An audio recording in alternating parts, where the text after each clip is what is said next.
Sysdig is the first cloud-native visibility and security platform that eliminates the need for standalone tools like container security and monitoring. Using Sysdig's unique data approach, enterprises can solve a variety of visibility and security issues at massive enterprise scale for multi and hybrid cloud environments. Sysdig will enable your organization to scan and block vulnerable images and enforce best practices pre-production, block threats, enforce compliance, and monitor application performance, proactively alert on incidents, reduce MTTR with forensics, and capture detailed audit records, all from a single unified platform. Accelerate your transition to containers and then have confidence in your ongoing operations using Sysdig. To learn more, visit securityweekly.com/Sysdig. Welcome back to Application Security Weekly.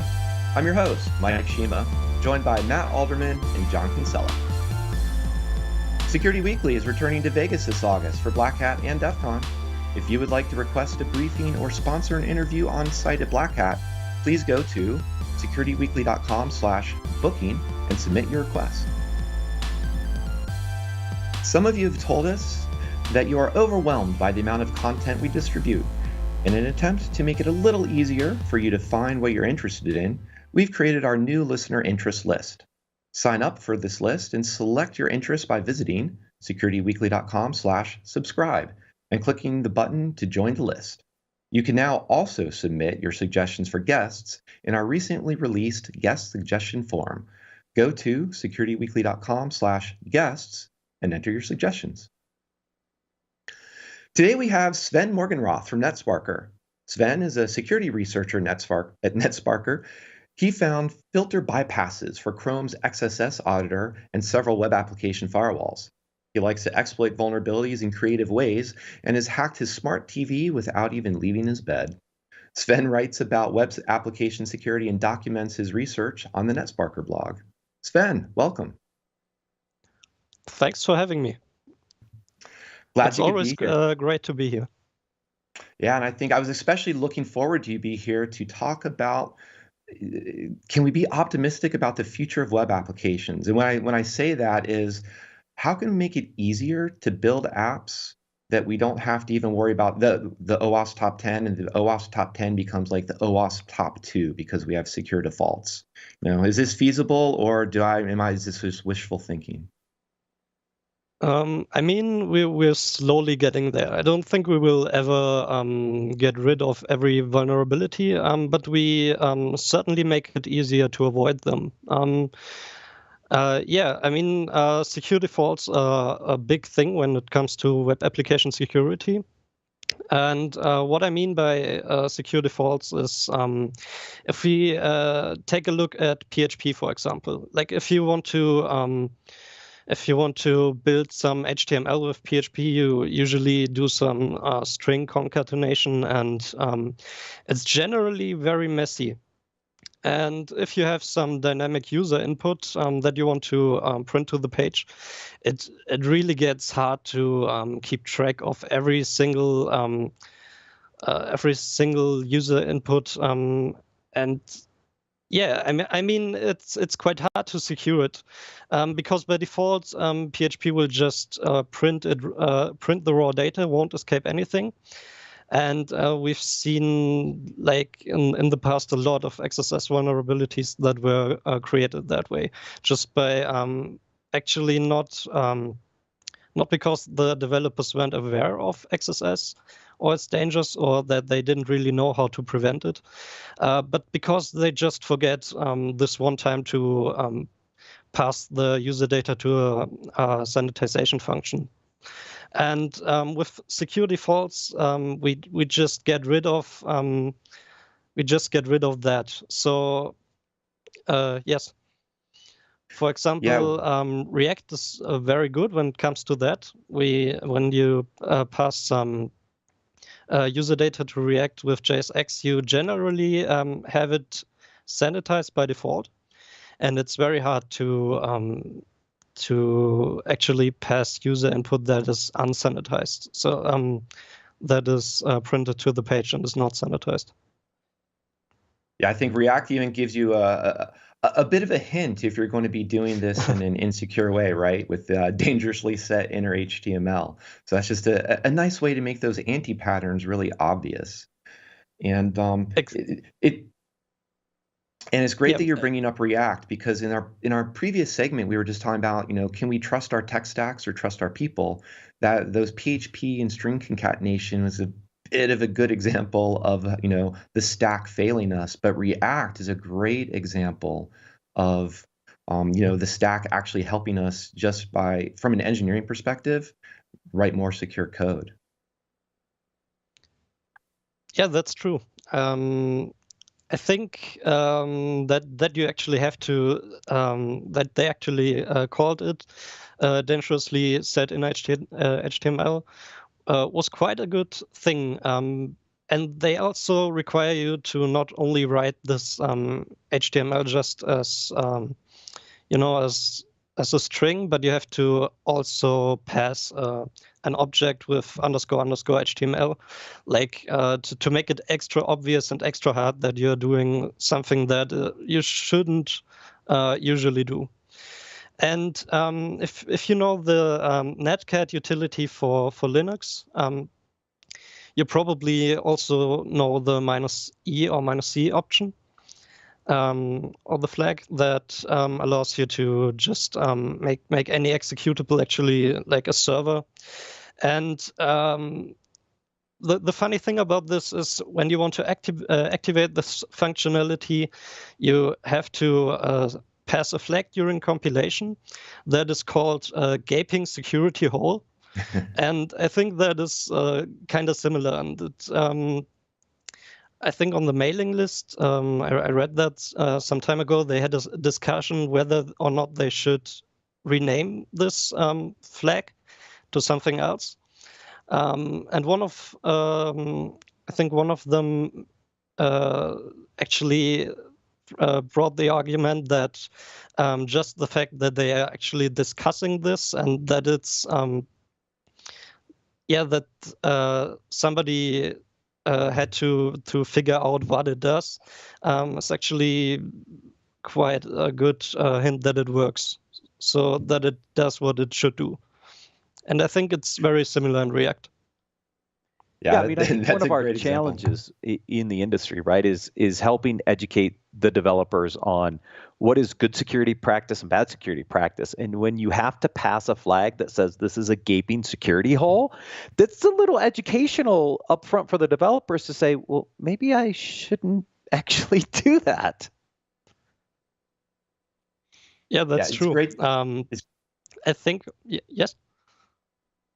I was going to say it's great to make it more obvious, and there's also a danger here that if we try to make the secure defaults, too secure or too onerous, that people will just say, yeah, I'm going to go ahead and just compile in with gaping security hole. Because unfortunately, for example, a lot of my past experience, I see lots of curl usage where it's don't validate the cert. So I think that one is a curl-k, skip the cert validation.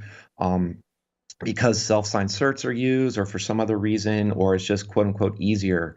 And so developers might ignore the secure defaults if we don't make them too easy to use. So I was going to ask Sven, in your experience in extolling the virtues here of React, is it in fact easy to to stick to these secure defaults, or are there too many anti-patterns that this still encourages?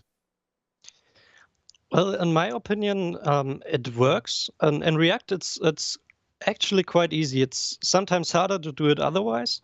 And what React does really well is just separating these the structure of the HTML document from the actual content. And that is a very important security feature. That's also what you would do if you want to avoid SQL injections or something like that with these parameterized queries. You send the structure and the data in different, you don't mix it together. And that is also a very good thing for security.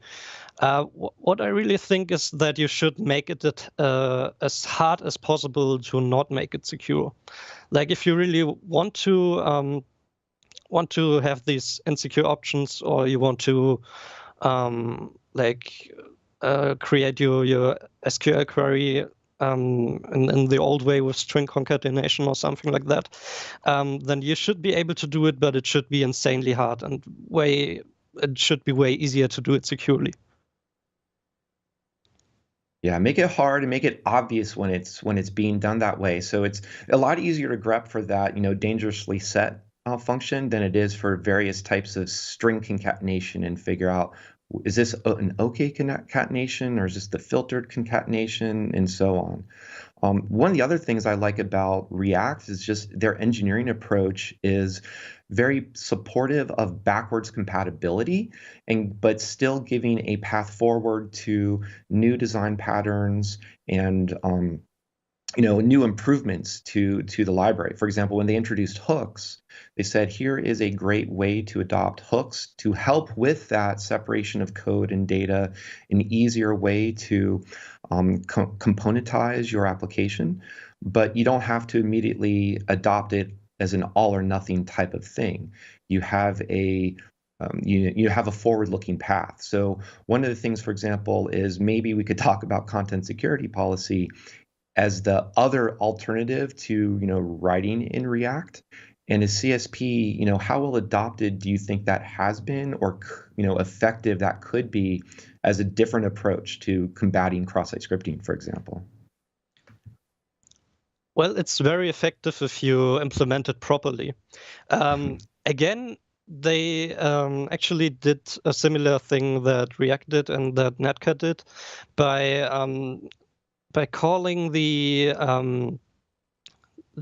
option to have these unsecure script blocks, by calling it unsafe, I think unsafe inline, or unsafe eval if you have this eval function in JavaScript, or set timeout, set interval, all these functions. And I think they did a good job. But in practice, I very often see that they actually use it anyway. So they don't really make it hard to I mean, in CSP, it's CSP is one of these examples where they provide very good security, but it's also like a bit tricky to implement it, and that's very often the case that it's that way. Yeah, I think if I had a choice, I would, if I'm going to have to re-engineer my front end, I'd probably be leaning towards just go down the route of React rather than trying to retrofit or clean it up, and so it can fit with script nonces and so on. Yes, yeah, I mean they are meant as an additional security measure. Like you could basically abuse JSONP endpoints to actually execute code. So it's not foolproof. It's only meant as a sort of last defense. And even in React, sometimes you can make mistakes that lead to XSS. I think that's the case for server-side rendering, for example. I'm not too familiar with it, but I read that there are some pitfalls. And also, if you want to pass user input to an anchor tag in the href attribute, then you can still introduce XSS by using a JavaScript URI. That is something you should probably know about. If you try to prevent XSS, it's something that is not very obvious sometimes, but it can lead to real-world vulnerabilities. And that is also a problem with XSS because it's very hard to sanitize HTML in all different contexts in which it may end up, like in scripts or within script text or in attributes and all kinds of places. And I think having these secure defaults can really help you out, but you should probably still invest some time and read about all kinds of vulnerabilities anyway. So it's not like helping you to avoid XSS completely, but it's a very good help to do it, to actually make a secure app. Yeah, I think John, you were had some comments. Yeah, so at Layered Insight, I think versions 1 and 2 of our UI were written in Angular, and at some point we decided to make the cut and go completely rewrite in React. So I was going to agree with your previous statement about at some point the technical debt which you have, it really is, it sounds painful at the time, but it's really easy to just pull the trigger, and it's not easy. It's much more worthwhile than pull the trigger and start over from scratch, right? Just thinking about the conversation you've been having with Sven there for a few minutes, how does, one of the things about React, right, these languages, is when the language is being designed, to think about what is the developer going to use it for. And I think you brought up a really interesting point there around also making the language easy for an auditor to review, right? If you're able to go through and grep a source tree for something like Insecure, wow, that makes your life a lot easier as a code auditor. But then also a second side of that is, how do you not just design the language with the intent of not the, a lemonade stand type app, but like how it's actually being used in the real world, making, sort of thinking ahead, how is the developer going to be using this? What does he want to use it for? And providing very simple, providing a tool set which does exactly what he wants without them trying to reinvent wheels. Because when that wheel reinvention happens, that's when we start running into these edge cases of, someone creating their own encryption algorithm, or someone creating their own deserialization, or input encoding, decoding, these type of things. So I think that's one of the nice things about React is they've put a pretty good amount of effort into some of those. Now, the result of that, there's still a bit of a learning curve when you're coming into React from what I've seen. And I wish that part of it, at least from my point of view, could be easier. I don't know. Sven, have any thoughts around that? Can you repeat the last sentence, please? So the last sentence was really around, what do you think of the learning curve on React? Could that be easier for someone? Maybe maybe I'm not familiar with out there. Are there now, how would I say, solid tutorials are really great examples for people to say, okay, this is how I get going with that framework? Yeah, I mean, it depends on how you want to use it. I mean, I think it gets quite complicated if you build a really large app and have all these recommended dependencies and Redux and all that stuff. I'm not too familiar with it. I read I read something about it, and I'm not really sure how easy it is for a beginner, but I think in some aspects React doesn't really force you to do it their way. I think it may be possible to write a React app completely without state. I mean, it won't be great, but it works, and I think they don't really force it upon you. But if you want to really learn it and want to use everything they offer, then it can get complicated. I think one of the things, it definitely can get complicated. One, in my experience, what I've seen with the React, like you said, Sven, you have a lot of different ways you can solve problems, but the one thing I've noticed is they very much encourage composition rather than like a full object-oriented hierarchy.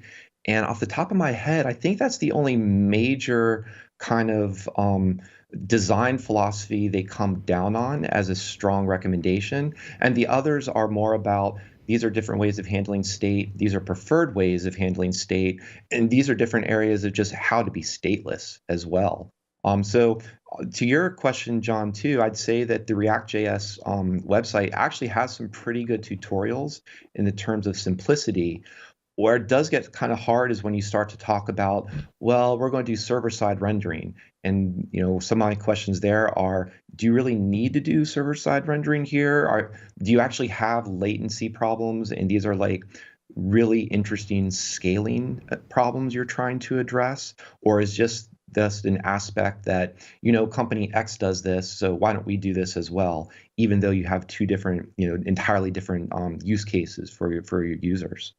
But one of the things I also wanted to bring about is that we were talking about cross-site scripting quite a bit, but XSS isn't the only type of secure default we could try to go after. So React.js is giving us a great step forward here.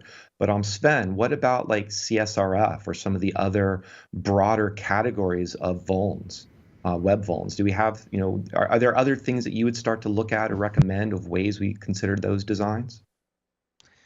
Yes, absolutely. I think what often happens if you try to implement CSRF tokens or authentication, at least I've seen it quite a lot in PHP applications, open source and otherwise, that they don't really try to make it the default to have a CSRF token.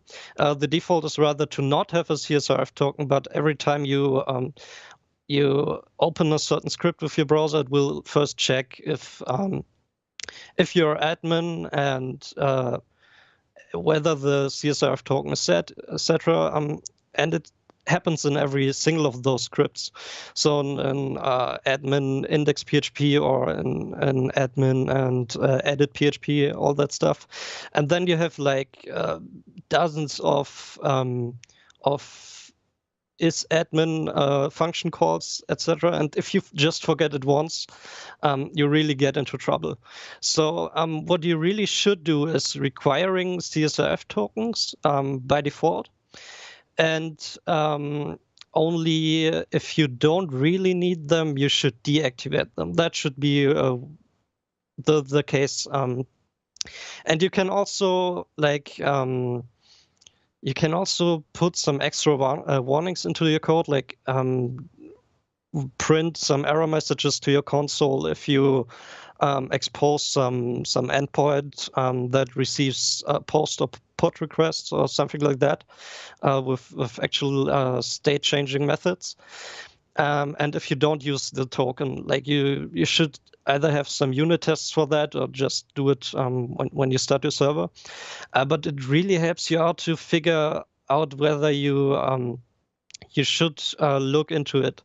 And if it's okay, if you just really don't need to have a CSRF token with post, like if you, I don't know, if you have some kind of newsletter or something like that, and you want to have this functionality without CSRF, then it should be fine. You just have to like pass an option parameter or something like that that really makes you think again, like to stay in, like how React does it, just say dangerously no CSRF token or something like that.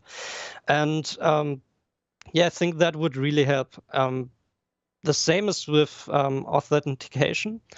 Like you should by default not allow any user to visit your endpoint, but you should instead grant these privileges to certain users manually. Like you have to, for example, pass an options object with all the different kinds of users that are actually allowed to visit the endpoint, and then check that before you get to your actual application logic. And you should just do it once and have either some kind of middleware or maybe a wrapper around your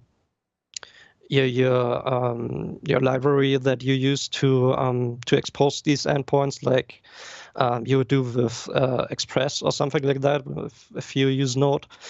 If you do it like that and make it the default, and then just call your application logic as some kind of callback, if everything else works out, then you can really take advantage of these secure defaults and don't have to worry too much about them.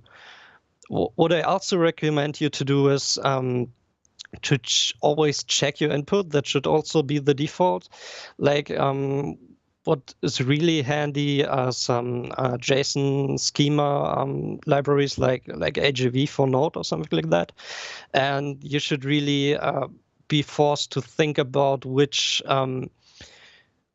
user input is expected and how it will look like. Like if you work a lot with MongoDB, you probably don't want to have users that pass objects as username, but rather you want to force it to be a string. And with JSON schema libraries, you can do that quite effectively, and it's not too much you should worry about. However, they also tend to be quite tricky, so maybe you should also include those into your unit testing.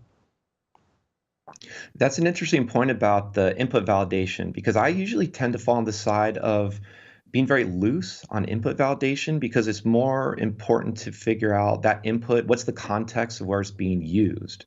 So input validation, in a way, in my mind, is almost meaningless for cross-site scripting, because it's more about where are you dropping that payload. Is it in a DOM, is it, within the DOM so you can have angle brackets? Is it within an intrinsic event? And that's where you apply your either output encoding, or if you want to do input validation to strip out characters or something like that, I'd still say output encoding. But even though that was some great examples you called out about MongoDB, and the broader aspect of like deserialization attacks, or it is an aspect of input validation, but it's also what are you doing with this content, and is it passing some barrier where this data is becoming code? And that's what you were also talking about a little bit earlier, just that aspect of that's how we, trying to fight SQL injection, trying to fight this cross-site scripting with React. Here is data remains data, it doesn't become code. So this username doesn't actually get reinterpreted as an object. So those are usually some of the areas I talk about there. And I thought it was interesting too, when you're talking about CSRF, it ties it back a little bit to what John was saying as well about, the classic case of don't create your own encryption. To a degree, you don't necessarily have to create your own CSRF token scheme every single time. Let's have some frameworks. Let's have some frameworks that fail secure in the sense that every form or every input gets a token, and you have to do something explicit and concrete to pull that token off, so that rather than forget to add it where it should be, you have to forcefully go and remove it where it shouldn't be. That's how we get to secure by design, right? If we make it harder to take the security features out, then by default we have security built in.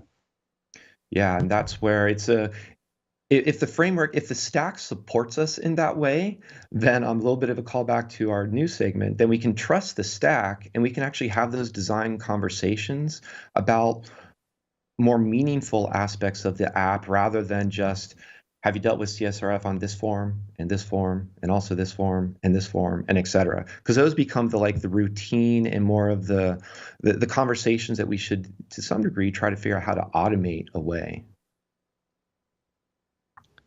Yeah, and I also agree with you regarding what you said about XSS. You shouldn't try to avoid XSS by filtering your input, but rather by escaping your output. That I absolutely agree on that part. Yeah, what I meant by checking the input was actually, like I said, about MongoDB, and where you just use the input not really to not just to store it somewhere, but also to make some checks, or just compare something from the database. And when you have to directly pass it into some dangerous function, you should probably already try to make sure it is correct when you receive it, instead of just trying to manually sanitize it, like stripping these single quotes or double quotes before you put it into your SQL query, something like that, which you shouldn't do anyway.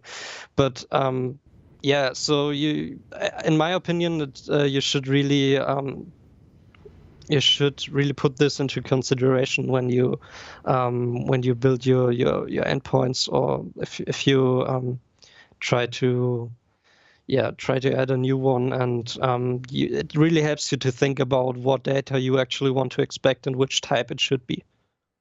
Yeah, that's there are still some really interesting input validation types of scenarios in the sense of looking at type and length. So for example, if someone can start in just a username and password in a credential field, if they can upload a 1 megabyte password, and that 1 megabyte password is going through a whole bunch of rounds of bcrypt or scrypt or PBKDF2, suddenly you potentially have an algorithmic DOS not because of these the number of bytes and the upload time, but the number of rounds that it takes for that hashing algorithm to deal with 1 meg of data. So that's kind of an interesting scenario if we talk about input validation and length. If we talk about input validation and type, which you also mentioned, that comes up a lot with user-generated content. So any site dealing with images, especially if ImageMagick is part of your architecture, because ImageMagick or a lot of the, even video codecs, these are notoriously brittle and tend to have plenty of buffer overruns, buffer underflows that can be either exploitable as an RCE or just a DOS. So, a properly crafted or miscrafted, so to speak, image is still a great example of where, a particular context where input validation is interesting and should be applied. So personally, I like to use input validation almost wherever I can. I come from that point of view of I'm never trusting where that data is coming from, right? Whether it's either from a browser or from an API call or a partner company or a batch upload or whatever, right? And this comes back again to our topic about design. As we're designing that application, or our teams are, we're expecting something in particular. So maybe we're not so much focused around the cross-site scripting part, but maybe we should be making sure, as you said, this is a string of X characters in length that has no HTML and it has no, some basic sort of, we're expecting a name, right? Okay, well, pretty basic to a degree character set should be allowed in there. So if you do some of these things at all these different points, the chance of being able to leverage that down the road into something else becomes that much more difficult. So again, at least the way I think of it is a little sort of defense in depth and layering, how you do those things. Yeah, also a good message. In that vein, Sven, is there something that you have on your wish list that you would love to see in terms of like React do in addition, or another framework do, or PHP or something like that? Something that we can be forward-looking in terms of defense in depth or better secure defaults. Well, to be honest, I don't have much hope for PHP in that regard. I think we could also have quite a few advantages when it comes to browser security if we had done it correctly from the start. For example, these by default you can just post your forms to any other website if you host your own website. And if you would turn that feature off, like if these cross-site requests, if you would turn that off, I'm pretty sure that half of the web would just be broken because people rely on that. And but just by making it the default and making it easy, it became just like very common. And so I would have on my wish list that browsers deactivate that, but I know that it's not very realistic. And for React, I think it would be great to automatically filter the href attributes. That is really something that they could look into. But apart from that, I think React is really doing a great job when it comes to secure defaults. Well, I definitely hope that PHP can be, stand for pretty hopeful programming rather than be overly pessimistic on that count. And it's good to see the React is still going as well. I know we probably could have spent another half hour if we switched and started to talk about programming in JavaScript and bringing in discussions of TypeScript and I think BOSC that John had mentioned a while ago. But unfortunately, I think we're running out of time here. So we're going to have to separate a little bit of code and data. Any other comments from John or Matt? I'm good. I think I'm good. Well, Sven, this was a fantastic conversation. Thanks so much. And I'm glad we all agreed on lots of things. And I think that means we trust each other. So hopefully we've built some trust in this episode. But now we just have to go and figure out how to verify it, I suppose. Thanks for having me. Thanks, Sven. Cool. Thanks again, Sven. And thank you, everyone, for joining us once again this week. We are going to see you next week on Application Security Weekly.